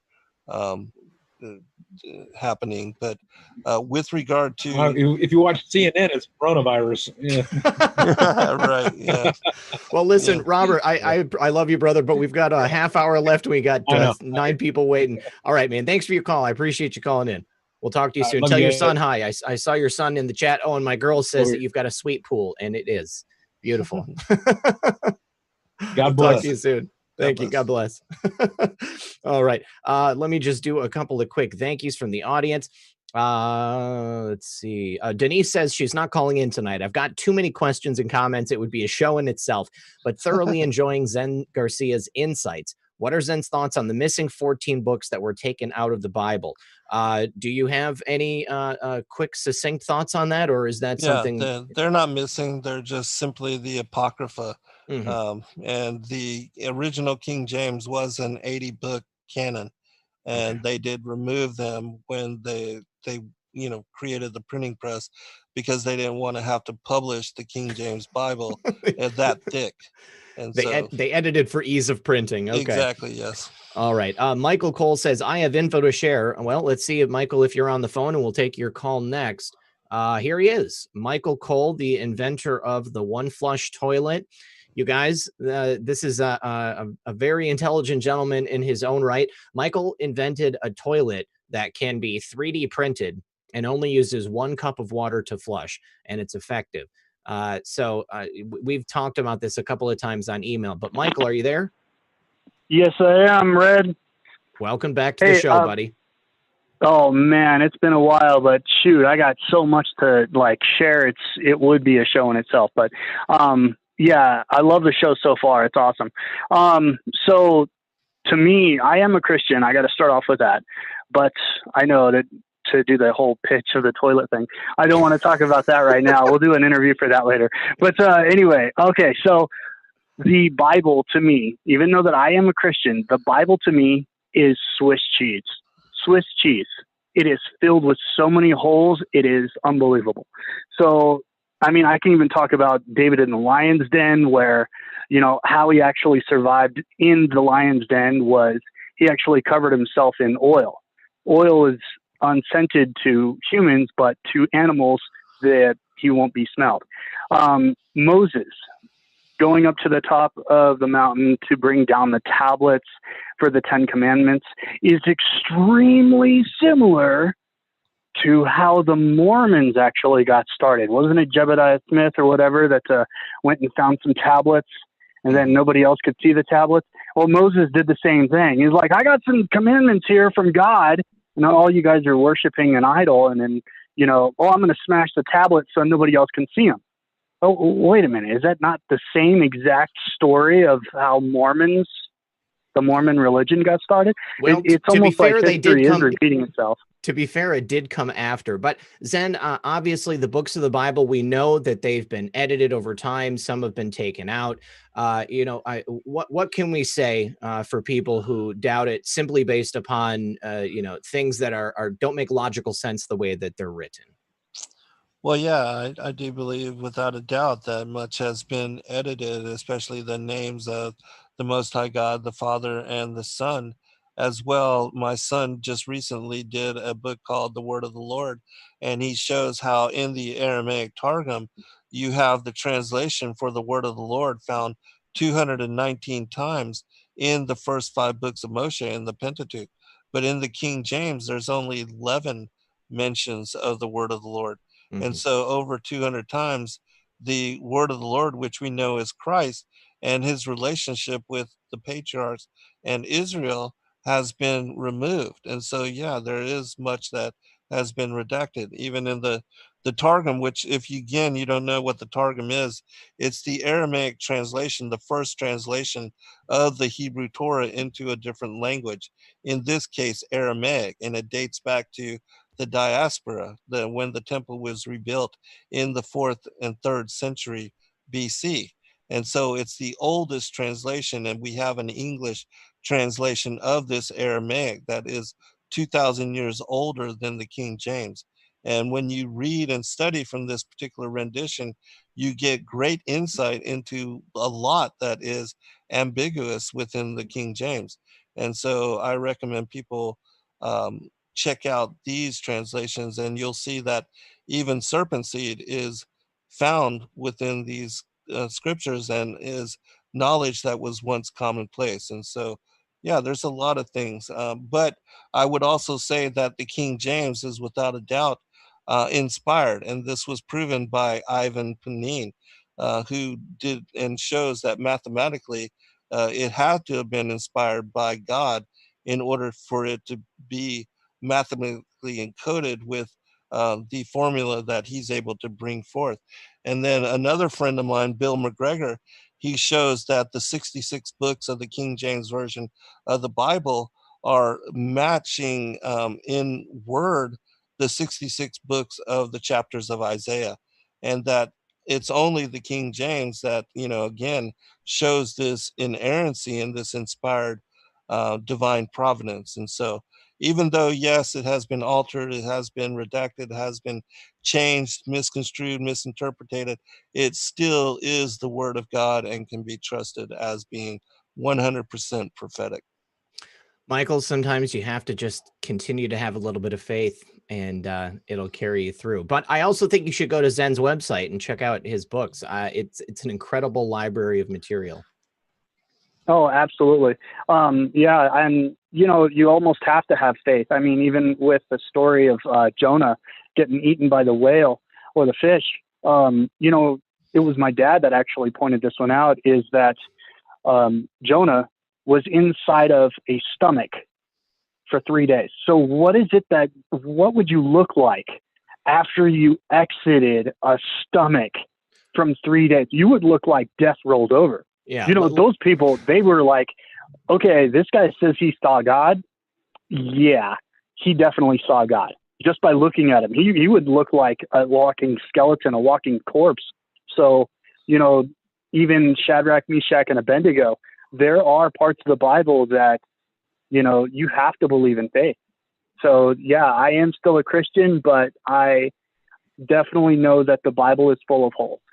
But definitely, I will check out your website too. And also, there is a Nephilim that was unburied. I don't know if you guys saw this. Is there a chance that I can share this link, or maybe even just the video of it? Email it to me. I've got my email open. Okay. I'll pull it up at the end of the show. Okay, yeah, I'll send this email link to you, or the YouTube link to you. And it is a Nephilim that they unburied. He's alive. He was alive. He was in a stasis kind of a state where he was just kind of sleeping. But yeah he's surrounded. They unburied him, and he's in Iraq. He looks like he's just sleeping. And yeah, he opened his eyes and then died shortly after. Well, yeah, definitely send it over, Michael. Awesome. Yeah, you're going to have to see this. It's pretty awesome. And also the Smithsonian's taking over all of the giants. Yep. That one I think you can find. Yeah, from what is it? The Universe Inside You is another. Yes, I subscribe to that. Yeah. Right. Giants emerging everywhere. Yep. Is the name of that? Yeah. Oh man, they are everywhere. Yeah, I love that one. So I'll send you a video of this link, and it took me a while to find this, Nephilim guy. But yeah, hey, have a good one, guys. God bless America, and God bless Donald Trump. Where we go one, where we go all. God bless you. Where we go one, we go all. Talk to you soon, Michael. All right. So Munch Muffer asks, is there any truth to Cain looking Chinese? And then also Christine is here. Lady Warrenon. How you doing, Lady Warrenon? Any truth to that at all, Zen, that you could attest to? No. In fact, what I know of Cain is that he was described as having a seraphic appearance, which seraphic is serpentine. Okay. I remember you saying that last time. Untitled 82 asked, question, what was the point of the flooding? And luckily, when Robert was on the phone, we were able to answer that. It was for the angelic corruption. Robin W. says, blessings, Red Pill and Zen. Thank you, Robin. Munch again asks, many so-called gurus think a solar flare might take out the AI agenda and put Draco in stasis so they can be taken underground. Any thoughts on that, Zen? I'm not, as far as Draco, I'm not sure. I don't know exactly what Munch is referring to, but Munch, if you could clarify a little bit. And then also QMom, thank you very much. And then Todd Rubel says, hashtag you ain't black. That was from Joe Biden today. Joe Biden, every single time he gets on the air, he has a tremendous ability to create sound bites for us out here in the internet.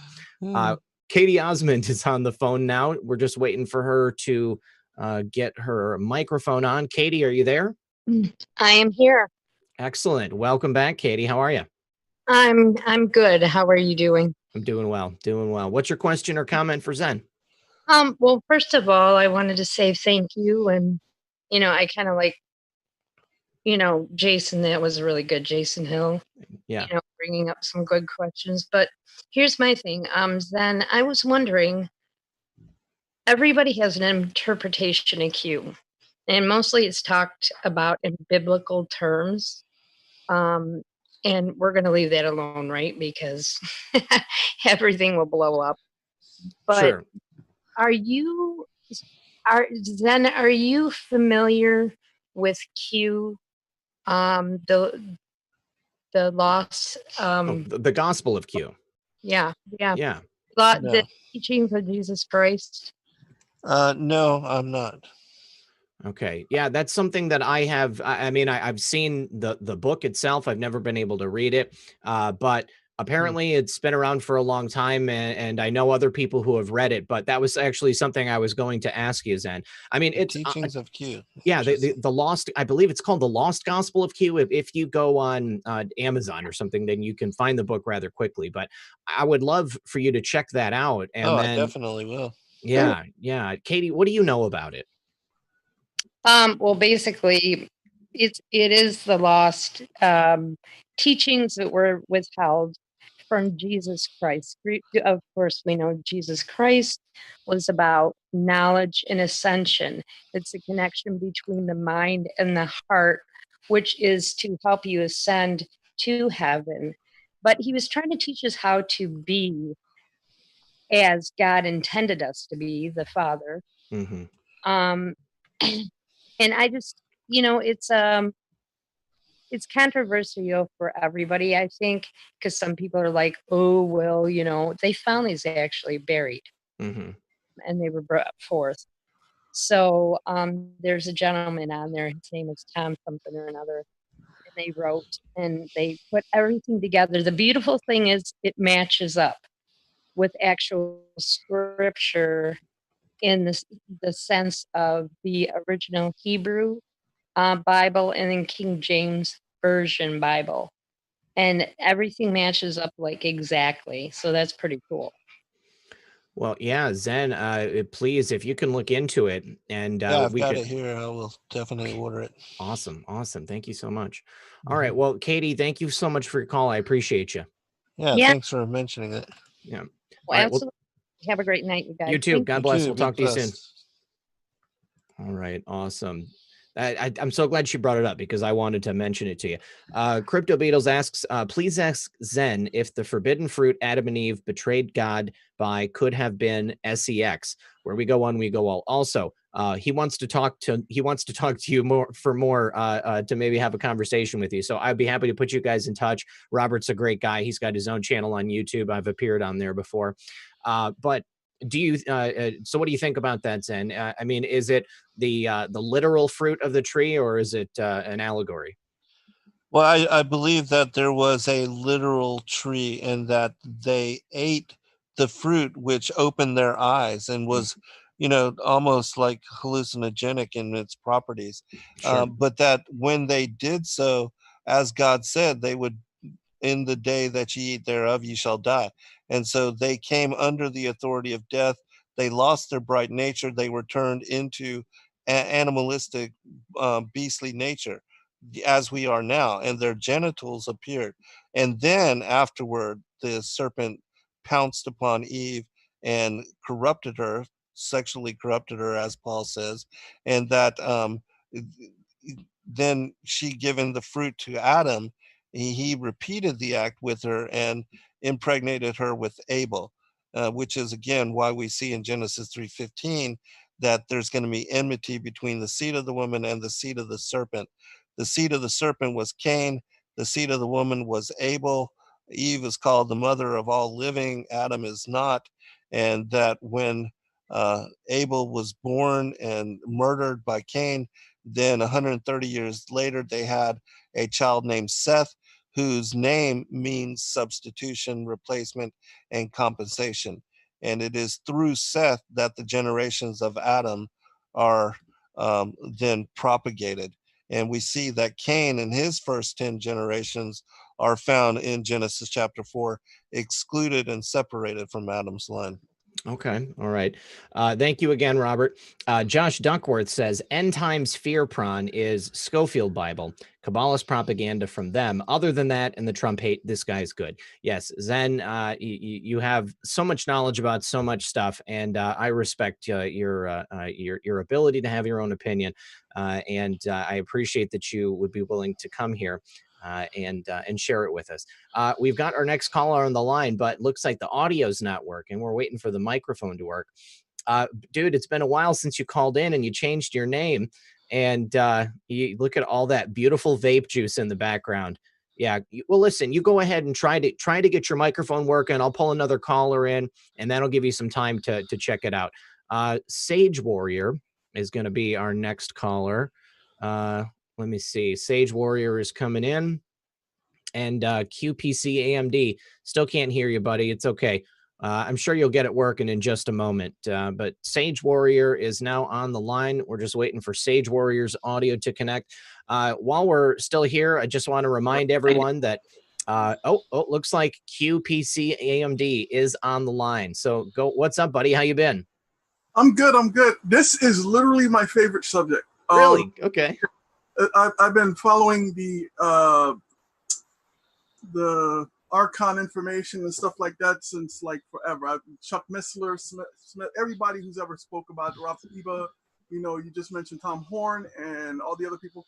I followed all their work. I've been paying attention to this subject. This is one of my favorite subjects.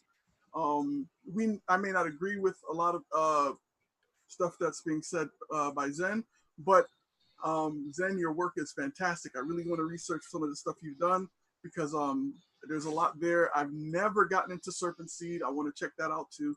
And I have questions about it, especially since, the normal interpretation of the seed of the woman, the seed of the serpent would be that the seed of the serpent is, the fallen angels, and that the seed of the woman obviously is Christ. Mm-hmm. And what's going to supposedly that translates to that in the end he will crush his head and yada yada yada. But hey, I might be wrong. I don't know everything. So that's something I would love to research and look into your stuff. I'm always open to being wrong. Yeah. There's nothing wrong with that. People come together, they have a conversation, and hopefully they both learn something. Yeah. Amen. I did have a question. Oh, it's all gone. But I love that you brought up the whole thing about the hashtag not black thing. Joe Biden. Trump is selling that shirt. Is he really? That's genius. Yeah, it's on Facebook. He's posted already saying that hashtag ain't black or whatever. You ain't black. Yes. I was right next to it to quote Joe Biden, and he's selling it right now on his site, $30. Joe Biden is basically the merchandising arm for Donald Trump's campaign. I mean, every time he opens his mouth, he gives a new soundbite. I every day, I think one of his handlers is going to step in, or, he must be wearing like an earpiece. Somebody's got to tell him what to say. I don't know that if it's hubris and he doesn't think that he needs the help, or if he truly, is in the throes of dementia, but there is just something going on. And from the look of it right now, it would appear that the Democrats never want to hold the office of the presidency again, because there's just no possible way that Joe Biden could beat Donald Trump. I mean, all they need to do for Donald Trump to win, just keep putting Joe Biden on television. That's it. Okay. Case closed. Game over. Keep letting them talk. And the thing is, I honestly, personally don't think that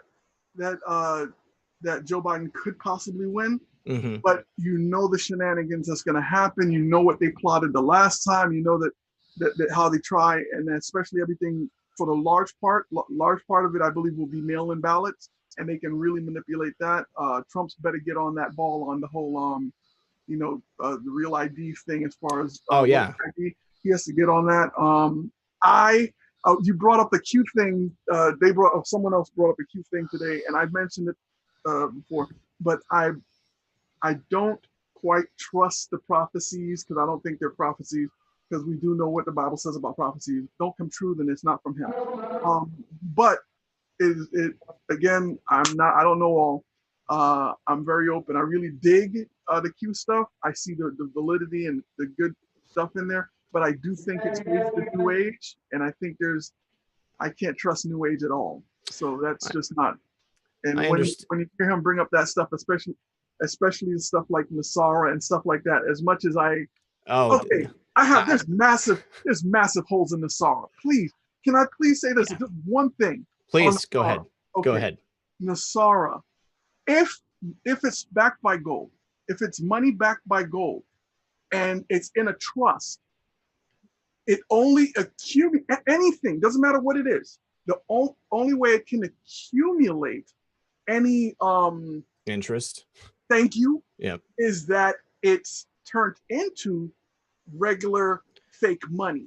Right. So no, I believe me, I am not sold on Nasara myself, and I kind of want to leave it at that, because there are many people who are researching Nasara, and I like I said, I have yet to be convinced. So I don't even think I'm going to do a Nasara show ever again. I mean, there are other people who are covering it in depth, and it's just, for me, in order for me to be convinced of Nasara, it's going to need to be enacted. I just, everything that I've read, all the people that I've spoken to, all the research I've attempted to do on it, I mean, I'm just going to have to see it. And I know that there are some real world things in place, but until we actually see it in action, I just, the proof is going to be in the pudding for me with regard to that. Yeah. Yeah. The girl, I don't want to step on Q's feet because I dig him. I really do like that you cover his stuff, and I really do think there's some very, very valid. I believe he's right next to the president.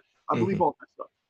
But there is a girl out there called Alexandra, probably Alexandra, who does a really good exposition on Q, in which really helps when you look at how it's written out, how it's put out. You can see her point. I'm not saying anything more on that one.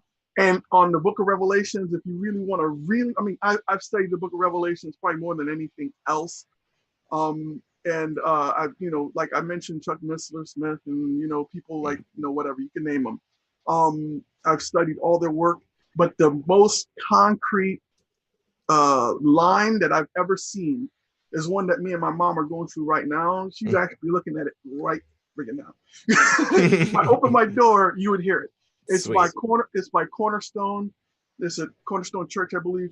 But if you look up just Facebook YouTube, Cornerstone Revelation. That's all you have to look up, and you'll see a playlist for like 65. There's really 66 videos, but they're still trying to upload the last one, even though it's there. It's just it's like private. And the last 10 they've uploaded because I told them you have to upload it, and that's very just cool. like. And you can see on every last post after that, when she posts them up, you'll see thank you. It's all me just saying I'm paying attention that y'all are putting it up. That's awesome. That series, and I've already seen the last video. I've seen them all because I went to their website. But nonetheless, the point I'm trying to make is that that's the best exposition on the Book of Revelation I've seen so far. I really want to check out this dude's work. I can't wait to go look up his book. And thank you very much for letting me on. I really had so much more to talk about. Like, if you remember any of it, No problem. I wrote them down like I did last time. I'll try to call in next time when I do think. All right, man. Have a blessed day. Thank you very much. Don't want to take any more time. There's a lot of people. You do the same. Thanks a lot. I appreciate you calling. Good to see you again. God bless. Bye. All right. So real quick, before we go to Sage Warrior, someone in the chat had asked, let's see. Apparently George News did a Bloodline series, and they mentioned that the name Jesus was created by the Cabal, saying that it was from the Society of Jesuits. Do you think there's any truth to that, Zen? Or is Jesus his true name? No, it's Yahushua, and that is Yah's salvation in Hebrew. Okay. And the Father's name is Yod-He Vod-He YHVH, and it means behold the hand, behold the nail. And so the Father's name alludes to the Son, and the Son's name alludes to the Father. All right. All right. We've got our next caller on the line, Sage Warrior. Sage Warrior, go ahead and unmute. Welcome to the show. Thank you so much. And I'm very happy to be here. And I want to thank you for all the work that you do. You are a great patriot. And can you hear me? Yes. All right. You are a great patriot, and you can't be thanked enough. Thank you so much. Every day, it's an enjoyable show. Well, thank you so much. I really appreciate it. Well, awesome. Well, I just had a couple of points. One was a few days back when Dr. Tedros was like there was a picture of Dr. Tedros meeting Chinese government employees a couple of months back, and uh, there was a Shiva image behind them. Yes. And there was a show of I think Table of Titans that you were a part of. And at that time, I'm not sure. Maybe you were not, but I wasn't on that one. But I think I know the one you're talking about. Because I remember when they referred to it. Yes, and there was some wrong information that was put out, and it disturbed me a little bit that Shiva is to be equated with satanic and that kind of nature, and that's not the case at all. It's a religious symbol.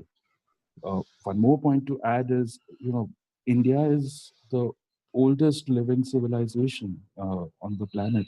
True. And we have the oldest of scriptures, ancient temples, ruins that are found. There's so many things which are not known by a lot of people. And there is also a book, a pretty old book by Yogananda that's called Autobiography of a Yogi. Mm-hmm. And he espouses a lot on Jesus Christ and how it is a very loving. It is based on the philosophy of love and forgiveness and how it is all interrelated. It is not just one aspect. It is not just that it is the only thing. It is not the only absolute. But if you look into India's culture, you will find that there are various forms of reaching God, and devotion and faith are probably the most important aspects of it. But it's not the only one. Then you have yoga, you have tantra, you have scriptures, you have knowledge, pursuit of knowledge, so many things. And when I was listening to Zen Garcia, there seems to be some references to the old scriptures and old history, but you might also would like to look into some connections to the East, because in the book by Yogananda, Autobiography of a Yogi, he did mention that Jesus had traveled to the East for a long period of time and had returned back, and then his actual story of miracle begins. What do you think about it? I think those are some excellent points. And Zen, this is something that I've considered in the past. Could it be that the ancient scriptures in Hindu, the Bhagavad Gita, and I know that there's quite a few, but could it be that that it is connected to Jesus in any way?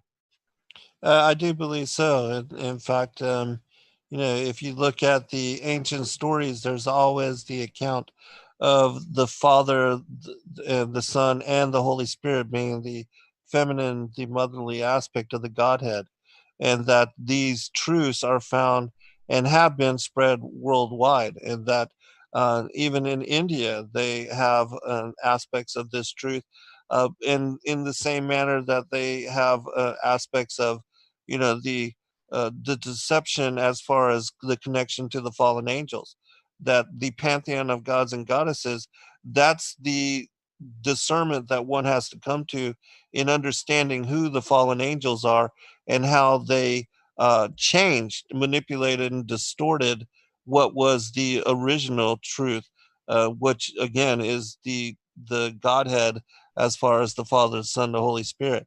But yeah, this truth was taught all over the world, not just and as I said, the diaspora of the Atlanteans is that they spread after the destruction of Atlantis. They went to India, they went to Japan, they went to the Middle East, they went to South America, and in 6-7 places, all these ancient cultures were seated with this ancient knowledge at the same time. But again, there has always been truth and then the distortion of truth, and it's trying to discern what is what that people have difficulty with. because in every culture, you have the story of the truth of Christ being Savior Messiah, that he would redeem us, come through into mortal form. But then you have the fallen angels establishing the worship of the pantheon of gods and goddesses and demanding blood sacrifice. And so that's why it says in Revelation 12 that the ancient dragon, that old serpent, deceiveth the whole world. And so there's truth found everywhere as well as deception, and it's wading through them to understand the underlying connections of all things that is difficult. Sage Warrior, I want you to make sure you call back into the show. I appreciate you calling in, and everything I know about the Indian culture, I absolutely love. My mom and I eat at an Indian restaurant every Easter because we don't make food at home any longer. But listen, we're already at the end of the show, so I just need to thank you for your call, and please do call back again. Appreciate it. Thank you so much. Have a great day. Thank you so much. We'll see you. God bless. Bye. All right, guys. So Chi-Chi and Muffin clearly need to go outside. They are scratching at my legs. I need to say thank you to Zen for coming on the show. Chi-Chi recently had surgery this week. He's doing really good, guys. One more super chat from KC Anon. Genesis 1:28, be fruitful and multiply and replenish the earth and subdue it. Pre-Garden of Eden. Also, God created man in his own image. It doesn't say minus a few bits. I take the Bible completely literally. Zen, thank you very much for being here tonight, man. I really appreciate it. Tell everybody where they can find you again. sacredwordpublishing.com. My Facebook is Zen Garcia, and you can find all the listings of all the shows that I do every week there. But all of my books and all of the compilations of all the ancient manuscripts we publish, you can find at sacredwordpublishing.com. All right. And I just want to let everybody know, I'm not going to have time to play the Nephilim link, but I am putting it into the chat right now so that you guys can go watch it yourself. I'm also going to put it in the pinned comment below this video. Thank you to everyone for being here. Thank you to the mods for keeping it comfy. And I will talk to you, everybody, tomorrow. Don't miss us. 9 p.m. for Professor Aaron von Drager. We're going to be talking about 40 years of researching the Cabal. All right, everybody. Good luck and God bless. God bless all. Good night.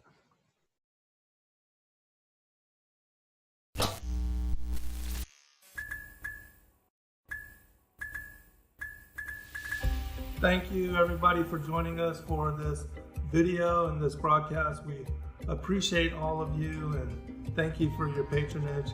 Please do like and subscribe and share with your friends. God bless all of you in your seeking.